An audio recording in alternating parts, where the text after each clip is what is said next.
नलवा का बेटा तेजस्वी यादव अशोक स्तंभ को बोलता है ये आलतू फालतू चीज है। जरा पूछिए इनसे, जरा पूछिए इनसे। क्योंकि नीतीश बाबू को भी बुढ़ा गए हैं, कुछ बोलते बोलते ना फंसिया जाते हैं। जैसे बोलना रहता है कुछ बोल देते हैं कुछ। अभी मेरे भाई ने कहा कि जाति की बात, तो मैं फिर कहना चाहता हूँ, जब मोदी जी रोड बनवा रहे थे किसी की जाति पूछी क्या? जब मोदी जी बिजली पहुंचा रहे थे किसी की जाति पूछी क्या? जब नल से जल पहुंचा रहे थे किसी का धर्म पूछा क्या? जब पूर्णिया में एयरपोर्ट बनवाया, दरभंगा में एयरपोर्ट बनवाया, किसकी जाति और किसका धर्म पूछा? कुछ नहीं पूछा। ये बोलता हूँ कि कुछ अच्छे के लिए ना आदमी को कुछ बुरा का भी सहारा लेना पड़ता है। जैसे कृष्ण ने महाभारत में लिया था कि भाई शस्त्र बोले नहीं उठाएंगे, लेकिन उठाएं, क्योंकि जीत चाहिए अच्छी की ही चाहिए। तो मौका देने में क्या जाता है आप देखिए। और दूसरी बात, एक बार मौका देके देखिए, अगर विकास अगर नहीं हुआ तो उसमें क्या है, फिर आपकी जो है फिर वही मान लूंगा, लेकिन एक बार देना तो चाहिए। ऐसी कोई राष्ट्रीय पार्टी का नाम बता दीजिए जिस पार्टी में प्रशांत किशोर ने काम ना किया हो, चाहे वो कांग्रेस हो, चाहे वो बीजेपी हो, चाहे वो राजद हो, चाहे वो ममता की पार्टी हो, चाहे वो केजरीवाल की पार्टी हो। हर पार्टी के साथ प्रशांत किशोर ने थोड़ा थोड़ा समय गुजारा है। राहुल गांधी को बिहार की जनता क्या मौका नहीं देगी बिल्कुल भी।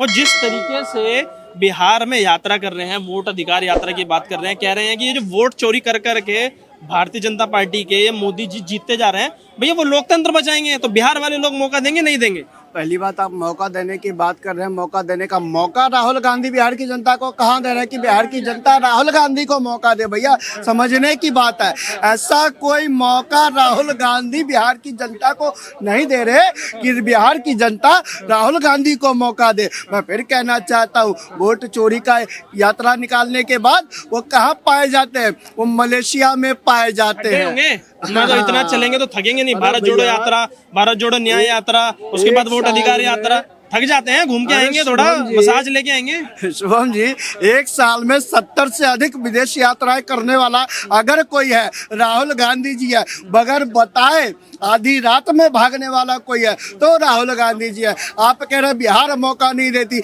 मैं फिर कहना चाहता हूँ। कैसे मतलब? जैसे कि आप उनकी बड़ा या इनकी, मेरा ये मानना है कि हम अच्छा नाम बताइए पहले। प्रकाश, कहाँ से?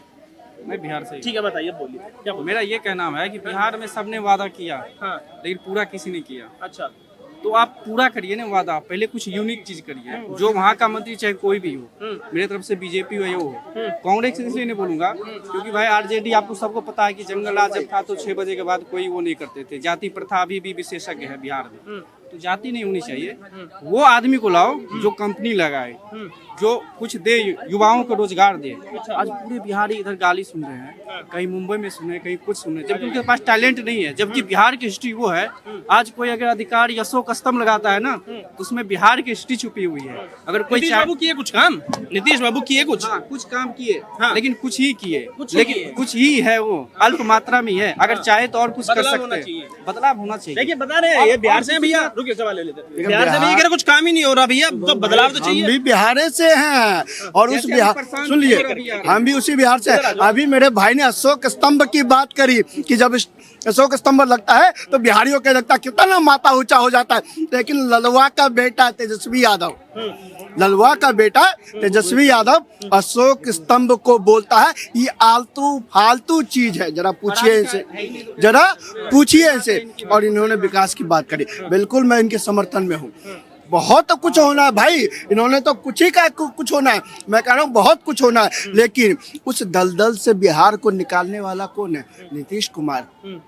जिस बिहार में आप मानेंगे नहीं, जिस बिहार में सड़कें नहीं हुआ करती थी, नल से जल नहीं हुआ करते थे, पक्के घर बिहार के किसी भी गांव में चले जाइए नहीं हुआ करते थे। ऐसा कोई गांव नहीं था जिस गांव में बिजली ना हो। साहब आज परिवेश को बदल दिया है मोदी जी ने, नीतीश जी ने। आज ऐसा कोई बिहार का जिला नहीं, उस जिले का ऐसा कोई गांव नहीं जिस गांव में सड़कें ना बनी हो।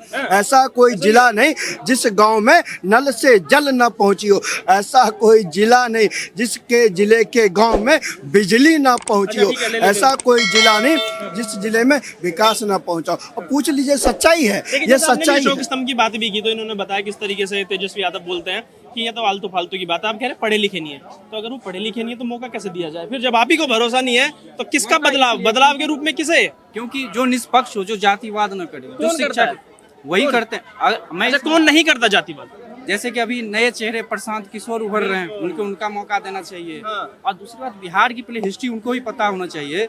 जिस सिकंदर ने विश्व को जीता, वो यहाँ बिहार आके चंद्रगुप्त और चाणक्य, चंद्रगुप्त से हार गया और उनकी बहना हेलेना से शादी करके वो अस्तित्व दिखाया। तो बिहार वासियों के पास प्रतिभा की कमी नहीं है। यानी बदलाव के रूप में तेजस्वी नहीं, प्रशांत किशोर, वो भी नहीं, प्रशांत किशोर में से मुझे कोई नहीं चाहिए। एक चाहिए फिर। कौन जातिवाद न, राहुल गांधी? राहुल गांधी नहीं, राहुल गांधी तो बिल्कुल ही नहीं चाहिए, बिल्कुल ही नहीं चाहिए। कौन बचा जनाब फिर? एक प्रशांत किशोर है ना, जो मैं कह रहा हूँ प्रशांत किशोर, मतलब तेजस्वी यादव नहीं, प्रशांत किशोर पे भरोसा मौका देना चाहिए। क्योंकि नीतीश बाबू को भी बुढ़ा गए हैं, कुछ बोलते बोलते ना भसिया जाते हैं। जैसे बोलना रहता है कुछ बोल देते हैं कुछ। देखिए बोल रहे हैं ना भैया, मौका दीजिए ना राहुल बाबा ना नीतीश जी, दीजिए प्रशांत किशोर को मौका, वो भी यात्रा कर ही रहे हैं। युवा है, कदर करता हूँ इनकी बातों का। इन्होंने कहा जातिवाद की बात, मैं फिर मेरे भाई से पूछना चाहता हूँ और इस भाई को बताना भी चाहता हूँ, मोदी जी ने बताओ ना कौन से जाति की बात करी, और तेजस्वी यादव बताओ ना बगैर जाति के क्या बोल सकता है। और जिस भाई की बात कर रहे हैं प्रशांत किशोर जी की, मैं फिर कहना चाहता हूँ, अरे साहब वो तो जाति की दलगत राजनीति में ऐसा कूदा है, ऐसा कूदा है, जहां देखा जिसकी जाति ज्यादा वहां पर पकड़ पकड़ कर टिकट देने का काम करता है और कहता है जाति ही सर्वोपरि है। और जाति तो छोड़िए, धर्म की टोपी भी पहनने का काम प्रशांत किशोर ने किया है। और वो तो अब तो सुन लीजिए नहीं, ना, टोपी पहनने से क्या दिक्कत? नहीं, समस्या क्या है अभी? टोपी होती है, पहनेंगे वो तो। अभी मेरे भाई ने कहा कि जाति की बात, तो मैं फिर कहना चाहता हूँ, जब मोदी जी रोड बनवा रहे थे किसी की जाति पूछी क्या? जब मोदी जी बिजली पहुंचा रहे थे किसी की जाति पूछी क्या? जब नल से जल पहुंचा रहे थे किसी का धर्म पूछा क्या? जब पूर्णिया में एयरपोर्ट बनवाया, दरभंगा में एयरपोर्ट बनवाया, किसकी जाति और किसका धर्म पूछा? कुछ नहीं पूछा। लेकिन प्रशांत किशोर आते हैं, गाँव में जाते हैं, पूछते हैं तुम्हारी जाति क्या है, और तेजस्वी यादव तो साफ साफ कहते हैं भैया बगैर जाति के कोई काम नहीं होता। जवाब अच्छा, और एक और चीज ऐड कर देता हूँ, ये जो वोट अधिकार यात्रा हुई, जो वोट चोर गद्दी छोड़, उस पर भी थोड़ी सी अपनी राय बताइए कि राहुल गांधी के इस मुद्दे में कुछ वजन नजर आता है? रटाया बात नहीं चाहिए, सुन के पक गए हैं। बिहार वासी अभी भी दुखी है। ये वोट चोरी के मुद्दे में कुछ जान नजर आती है?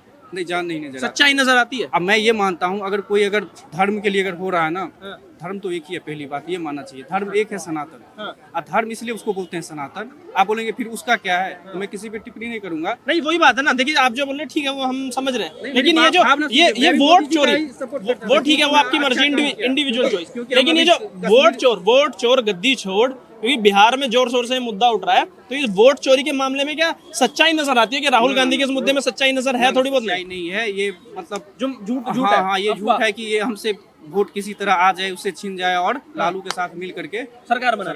ठीक है, अब अपनी राय रखिए, बोलिए। मेरी राय ये है, जैसे इन्होंने प्रशांत किशोर के बारे में बोला कि जाति की बात तो वो भी करते हैं, बिना जातिगत समीकरण के कैसे बिहार में सरकार? मैं ये बोलता हूँ कि कुछ अच्छे के लिए ना आदमी को कुछ बुरा का भी सहारा लेना पड़ता है। जैसे कृष्ण ने महाभारत में लिया था कि भाई शस्त्र बोले नहीं उठाएंगे, लेकिन उठाएं, क्योंकि जीत चाहिए, अच्छी की ही चाहिए। तो मौका देने में क्या जाता है, आप देखिए। और दूसरी बात, एक बार मौका देके देखिए, अगर विकास अगर नहीं हुआ तो उसमें क्या है, फिर आपकी जो है फिर मैं वही मान लूंगा। लेकिन एक बार देना तो चाहिए। देने में कैसे एग्जाम्पल दिया, कह रहे भैया श्री कृष्ण ने भी भैया लिया था ना, तो अधर्म का थोड़ा सा साथ ले लें। वो भी सुन लीजिए ना, मौका तो हम भी देना चाहते हैं, हर बिहारी मौका देना चाहता है, लेकिन सत्ता में नहीं देना चाहते, विपक्ष में देना चाहते हैं। आप विपक्ष में आइए और बिहार की आवाज बनिए। हम तो चाहते हैं जो नीतीश कुमार के सामने वाली कुर्सी होती है, जिस पर तेजस्वी यादव बैठे रहते हैं और गरियाने का काम करते हैं, अभद्र भाषा बोलने का काम करता है, और प्रशांत किशोर जी आए और विपक्ष की कुर्सी से तेजस्वी यादव को दूर फेंकने का काम करे और विपक्ष की कुर्सी पर बैठे और बिहार की आवाज बने। जहां पर आप बात करते हैं रोजगार की, विपक्ष के नाते रोजगार की आवाज उठाइए, विपक्ष के नाते सरकार को चेताने का काम कीजिए। और मैं फिर कहना चाहता हूँ, पूरा का पूरा बिहार मन बना चुका है। सत्ता पक्ष में अगर हो तो नीतीश कुमार और विपक्ष में हो तो प्रशांत किशोर। देखिए विपक्ष में बैठा रहे हैं प्रशांत किशोर को, लेकिन कह रहे हैं भाई सरकार तो बीजेपी की भैया लहर हुई है, बाढ़ आ गई है विकास की ना बिहार में, बिहार में उन्होंने विकास किया है, जब तो जनता बार बार कहती है। मैं उस विकास, अभी आप 50 साल वाले विकास की बात कर रहे हो, जल नल, अरे ये तो है ही। मुझे कुछ यूनिक चाहिए, ऐसा चाहिए यूनिक ये चाहिए कि हमारे कोई भी बिहार का बंदा ना कोई भी पलायन न करे और गाली न सुने, बल्कि आत्म गौरव का विषय है बिहार, न कि वो अपमान का विषय है। लेकिन अगर आप बात सुनिए, आप कह रहे हैं कि गाली ना सुने, तो गाली देने वाले नेताओं को ही तो तेजस्वी यादव खड़ा कर रहे हैं अपने साथ। एम.के. स्टालिन, उदयनिधि स्टालिन, जो बिहारियों को गाली देते हैं, कहते हैं एड्स है। पहली बात तो आपको ये इतिहास होना चाहिए तेजस्वी यादव का, जो शहाबुद्दीन थे, जो आम आदमी को ऐसे ही तेजाब से जला दिया करते थे, और उन्हीं का वो सांसद बोला था कि बिहार में जितनी हथियार है उतना अकेले मेरे पास है। और जब फौज में भी 47 नहीं आया था तो शहाबुद्दीन के पास था। सबको पता है कि कैसा आतंक था। महिलाएं, औरत 6 बजे के बाद बंद कर लेते थे। अभी भी तेजस्वी यादव को एक, अगर माहौल सुधरा है जनाब, आप खुद ही कह रहे हैं, अभी सत्ता कैसे बदली जाएगी? फिर सत्ता बदलने के लिए कुछ स्ट्रॉन्ग पॉइंट होने चाहिए, कारण होने चाहिए। अब ये तेजस्वी बाबू राहुल गांधी के साथ मिलके भैया वोट छोड़, गद्दी छोड़, भाई जनता के मुद्दों की कितनी बात कर रहे हैं। इनको तो मौका दिया था तेजस्वी यादव को, जैसे ही एक बार उप सीएम बने थे, ऐसे ही पटना में डकैती हुआ, फिर से वही काम शुरू हो गया, आदमी में आतंक हो गया। तो इसीलिए इनको तो बिल्कुल नहीं देना चाहिए। प्रशांत किशोर पे टिके आप? टिके मैं इसलिए हूँ क्योंकि वो नए चेहरे हैं। एक बार दो, आप 15-20 साल तो ले ही लिए हो, आप भी कम थोड़े हो। नीतीश बाबू कब से हैं? 90 सही तो हैं, बुढ़ा भी तो सही वाजिब बात बोल रहे हैं। सुनो, दिल्ली में भी एक अरविंद केजरीवाल को मौका दिया था। 10 साल उन्होंने क्या किया दिल्ली में, आप दिल्ली में रहते हैं, आपको पता है। तो दे दीजिए प्रशांत किशोर को मौका, भैया युवा कह रहा है बिहार का। शुभम भाई, मैं बताना चाहता हूँ, प्रशांत किशोर जी के बारे में बता दीजिए। ऐसी कोई राष्ट्रीय पार्टी का नाम बता दीजिए जिस पार्टी में प्रशांत किशोर ने काम ना किया हो, चाहे वो कांग्रेस हो, चाहे वो बीजेपी हो, चाहे वो राजद हो, चाहे वो ममता की पार्टी हो, चाहे वो केजरीवाल की पार्टी हो। हर पार्टी के साथ प्रशांत किशोर ने थोड़ा थोड़ा समय गुजारा है और कहीं ना कहीं उन पार्टियों की नीतियों को बनाने का काम किया है। तो मैं कैसे सौंप दूं बिहार, मैं कैसे सौंप दूं बिहार जिसके साथ प्रशांत किशोर ने काम किया हो। ममता बनर्जी के साथ काम किया, अब के लालू यादव के साथ काम किया, केजरीवाल के साथ काम किया, और इनके स्थिति तो आप जानते ही है। मैं बताना चाहता हूँ, जब प्रशांत किशोर ममता जी को जिताने का दावा करते थे तो उन्होंने उनके ऊपर कोई उंगली उठाई थी? जब लालू जी का साथ दिया कोई उंगली उठाई? जब केजरीवाल भ्रष्टाचार कर रहा था कोई उंगली उठाई? नहीं उठाई ना। तो ऐसी क्या नहीं, मौका क्यों नहीं देना भैया? उन्होंने कहा भैया 20 साल तुमने ले लिया, बिहारी क्यों पलायन करने में मजबूर है? एनडीए के साथ है ना लगातार। मैं फिर बताना चाहता हूँ, पलायन की बात कर रहे हैं शुभम जी, मैं पलायन के ऊपर स्पष्ट कर देना चाहता हूँ। 2005 से पहले के बिहार को याद कीजिए, जब का बिहार था, जब डॉक्टर भी पलायन कर जाया करते थे, इंजीनियर भी पलायन किया करते थे, जो सरकारी नौकर होते थे वो नौकरी को रिजाइन दे दे के पलायन किया कर लिया करते थे। जो बिहार के जमींदार हुआ करते थे वो पलायन कर लिया करते थे, जो ऊपरी जाति के लोग हुआ करते थे वो पलायन कर लिया करते थे। चाहे गरीब हो, शोषित हो, वंचित हो, पीड़ित हो, सबने पलायन किया, क्योंकि हर एक व्यक्ति को जान का खतरा होता था। और 2005 के बाद इस परिवेश को बदला है,